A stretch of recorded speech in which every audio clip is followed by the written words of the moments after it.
Thank you for tuning in to Mobility Monday. This is week number 2 of the T-spine and shoulder series. For this first exercise, all you need is a med ball, foam roller, or some object you can prop under your back. Place the ball slightly below the shoulders, knees slightly bent, and then curl yourself around the ball. Notice that the hips remain in contact with the ground. Focus on driving your shoulder blades together, keeping the biceps in line with the ears. Again, do not hold your breath during this movement. Breathe nice and steady. Then you can pause at the far end of the motion before bringing it back in and resetting. Notice that my low back or my lumbar spine is kept relatively straight.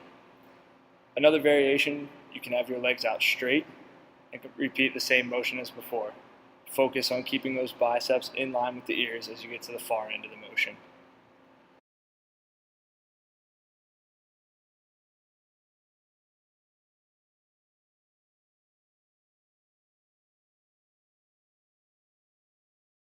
If you want a little resistance to help get you into a further range of motion and deepen the stretch, take a med ball or another object like a dumbbell and hold it overhead.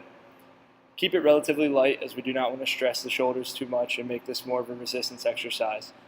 Focus on still curling over that ball and breathe nice and easy. The object in your hands will help you deepen the stretch, opening up that chest and shoulders a little bit more. This next exercise is great if you have rounded shoulders or have trouble getting into an overhead position in any of your swimming strokes. For this one, you need a band, and then you can use a PVC pipe, broomstick, anything of that nature to wrap through the band.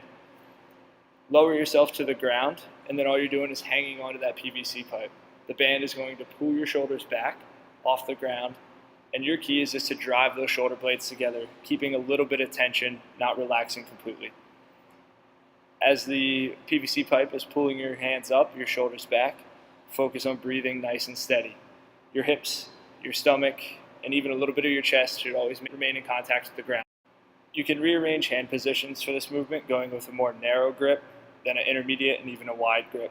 Each will work the shoulders a little bit differently, but always remember to keep a little tension in the shoulders by trying to pinch them toward the midline. After completion of the assisted stretch, it's always good to go through a range of motion using your own tension in your muscles. So you're going to complete the same movement that we just did with that band for assistance, and now see how much range of motion you can produce by contracting, driving those shoulder blades towards your midline, and breathing steady. Keep your spine in alignment all the way up through the neck, and just focus on using your scaps to pull that PVC pipe overhead.